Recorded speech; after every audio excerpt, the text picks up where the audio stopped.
Jason Minix, Rob Thompson, the Blitz.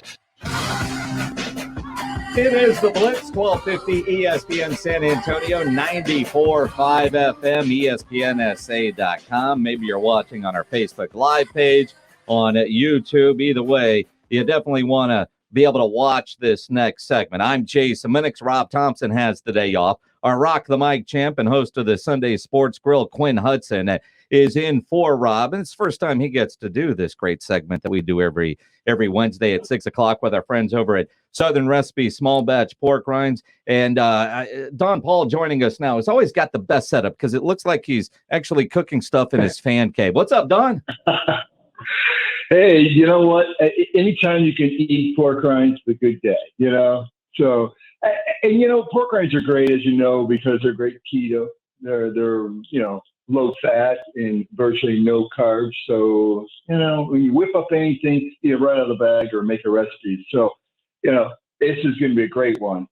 I'm curious, Don, and you weren't on with us last week, but last week we did a recipe with using pork rinds in a burger, almost like a Juicy Lucy. And I did that this week, and it was incredible. And you talk about the Southern Recipe Small Batch Pork Rinds, the flavor that you're able to get. And I use the Korean kimchi barbecue ones, and just fantastic. Now I'm looking at what you sent us that we're going to talk about today, and my curiosity levels. I'm reading this, going, how are we going to do this? All right, so tell us what we're cooking up today with the Southern Recipe Small Batch Pork Rinds. Hey, we're going to make chaffle. Now, what's the heck of a chaffle? That's my question. I wasn't even sure how to pronounce it. That's why I set it up that way. I saw the picture, thought. I don't know where that came from, but you know what? It's a chaffle, and you think of it as a pork rind waffle. And the beauty is, hey, you know, sometimes we just want to have breakfast for dinner. This is a great thing to have, or have it for breakfast. But really, you're only going to use 3 ingredients, and that's the beauty of the chaffle. It's keto friendly because you're going to crush up just a cup of your favorite pork rinds. It could be, and not right now, it's a sea salt and black pepper. It kind of gives you a little tang there. You crush up a cup, you mix 2 eggs together, and you throw in 3 cups of cheese, your favorite. Right now, I have cheddar on our website. It's mozzarella, but really it doesn't matter. But you mix that up. I mean, 3 ingredients, you throw in a waffle. I have like a $5 waffle iron that I throw this mixture in, and you're getting a nice, hefty waffle. And now, not to get into an argument about chicken and waffles, but, you know, about chicken and all that. But this is great with chicken and waffles. You know, you whip up some chicken and throw a little, if you're on keto diet, keto-friendly syrup, but it's a nice, nice meal. Yeah, all right, so chaffle really is because chicken and waffles. Let's be honest. I mean, throwing that in, and it would go well. So I'm looking at that. So it's easier to make than it is to say the chaffle, because you guys are just making up words over there. But I mean, you crush up the pork rinds. You got a couple of eggs and some cheese, and basically create the batter, and you've got keto-friendly waffles. Oh, yeah. It's fantastic. And the thing is with pork rinds, you get that bacony flavor. But you don't need, you know, you're running out the door in the morning, you whip it up, you know. And I've even done it. Okay, the waffles are great. The waffle iron is simple and easy. But you throw this as a pancake, make it just a pancake and run out the door. It's fantastic. Like I said, you know, breakfast or dinner's not so bad. The beauty is, hey, it's gluten-free. Gluten-free, keto-friendly, high protein. So if you're looking for the high protein, I mean, pork rinds have that 9 grams of protein. And, you know, it's half the fat of chips. Now, everyone loves potato chips, but I've got to tell you, if you're looking at that, cut those calories out, cut the fat out, and go for the pork rinds. Don, first of all, this sounds great, and you had me at pork rinds anyway. But what I'm asking is in regards to this. So with the eggs and you crushing up the pork rinds, it doesn't get lost. It doesn't get lost when in it, right? The flavor.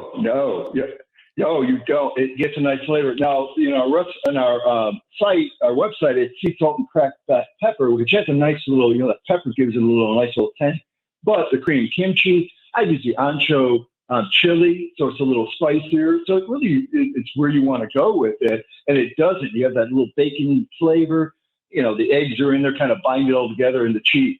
And the more cheese, if you like that extra cheese, it gives you a little bit of crust on that, but it's a nice, quick recipe. Like I said, you whip this up in, oh my God, 5 minutes and you're out the door. One of to the table. One of the great things that we have learned in doing this segment with Southern Recipe Small Batch Pork Rinds, and you can get the over at HEB, and I believe they got a buy 2 bags, get a bag free coupon at their website at porkrinds.com. Yeah. But when you look at all the different recipes, and to your point, Quinn, when you crush them up and use them, whether you're mixing them in the batter here, we did one where we used it basically to coat shrimp, which comes out incredible. You don't lose that great pork rind flavor. So I've got a friend who was paying attention to these recipes and has that, I can't eat pork rinds. I don't want to just eat pork rinds out of the bag as a snack, which I think is a mistake. But, these, as Mark Singleton likes to say, these aren't your daddy's pork rinds. But you can get that great flavor, even if you don't want to use them for snacking, but to use them for cooking. And it's incredible. And something like this, I would never have thought of. Like every one of these recipes, you go, man, that's easy. You're basically replacing what you would normally use the bread for with the pork rinds, but it's better flavor. Oh yeah, that's the beauty of it.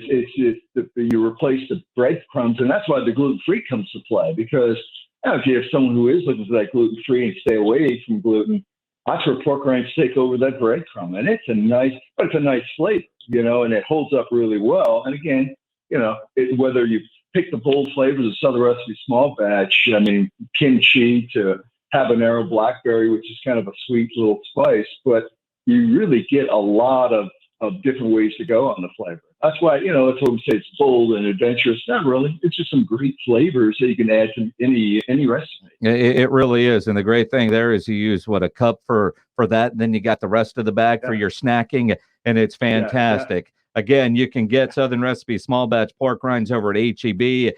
All these recipes that we talk about every week are available online at southernrecipesmallbatch.com. Follow them on the socials as well. And one of the great things is some of the recipes where you have the videos there or the photos of what it looks like. So if you look at it and go, let me see it, you see the picture and you go, all right, that'll work. Whether you're using it for the pizza crust or, like I said, the burgers we did last week, or chaffles. You can have breakfast for dinner with your chaffle. Yeah.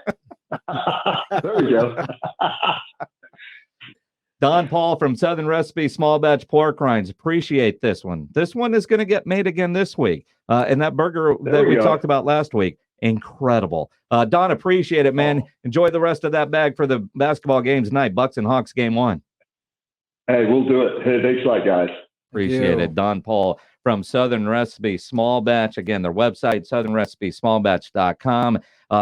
That's easy. That looked easy. Pledge and I were talking about earlier. What are we making tonight? I'm not really sure. And it turns out to be one of the easier things that they have done. But all their recipes that they have are pretty simple. And if I can make these, you can make these. So these are and they're good. You spoke of the burgers. So when you did with the burgers, same thing. You whipped up the patties. You put the crust into it. Yeah, you basically make a little bit, and you got 2 patties. You put that in the middle and kind of put it together. Almost like, do you know what a Juicy Lucy is? Yes. It's got that kind of feeling and not that same kind of taste, and you don't get the cheese bursting out and burning your hand. Gotcha. But the idea of something else in your burger, that's wonderful. Oh, I think that's great. It's fantastic.